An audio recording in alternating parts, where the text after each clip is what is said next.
In this video, I'm going to share my review of the Knitter's Pride Zing needles. If you're a subscriber, welcome back. If you're new to my channel, welcome. I'm happy to have you here.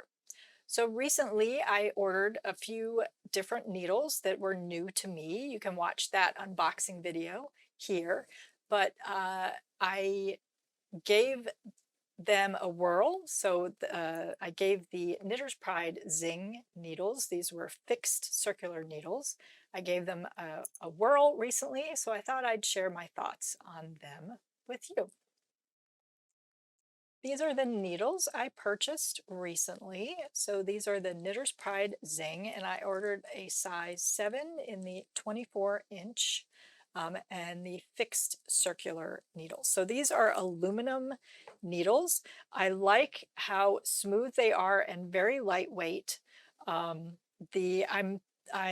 believe they are color coded, so all of the US 7s are this blue color, and so if you bought the interchangeable set in these, then they are color coded to the size. The tips are in the silver, and the body is in a color plated aluminum. The size is etched into the needle, and it's etched into both needle tips, so that's nice.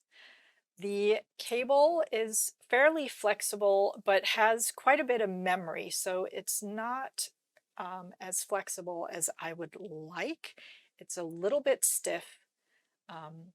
It's flexible enough. I found this 24-inch was not long enough to do magic loop when I got to the small circumferences. I've worked a hat with these needles, and towards the crown of the hat it got very uncomfortable because the cable was not as flexible as I would like. The tips are not very pointy in my opinion. They're pointy enough, I suppose, for regular knitting, but I had a few purl 3 togethers that I needed to work and some bobbles, and they weren't as pointy as I would like. So I brought my ChowGoo needle tip to compare.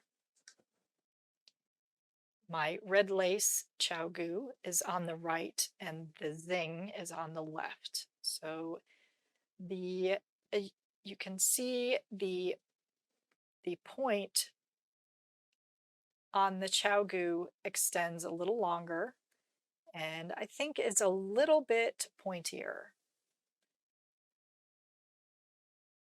Enough for me to tell a difference. It's subtle maybe when looking at it, but I could tell that these were not as pointy as these. The join is fine. There's a little bit of a bump, and the metal, I can feel some metal, a ridge here along this metal. When I run my thumb over it, I can feel the edge of the metal in a couple of spots, and on this side as well. So it's not as smooth as it could be. And the cord is in there nice and snug, so I'm not too concerned about the cord coming loose, but I could see that potentially being an issue. I paid US dollars, $8.20 for this needle. Overall, I like them. I would not prefer them for complicated lace knitting since, like I said, they are not quite as pointy and the points of the tips do not extend very long here. So I wouldn't use them for lace knitting, but for regular knitting, It's fine. If I had a longer cable, the magic loop and smaller circumferences might have been more comfortable. But for a fixed circular in a standard size, I'm happy with this purchase, and I can see using them in my teaching. They're quite nice. I likely would not purchase a set of interchangeables in these myself, since I do have a full set of Chow and I like the pointiness of those better than these. But as an extra set of needles to have on hand for teaching my classes and whatnot, I think they're a good basic set of needles. So those are my thoughts on these Knitter's Pride Zing needles that I just gave a try. Let me know what you think in the comments below. I hope this was helpful. Thank you so much for watching, and happy knitting.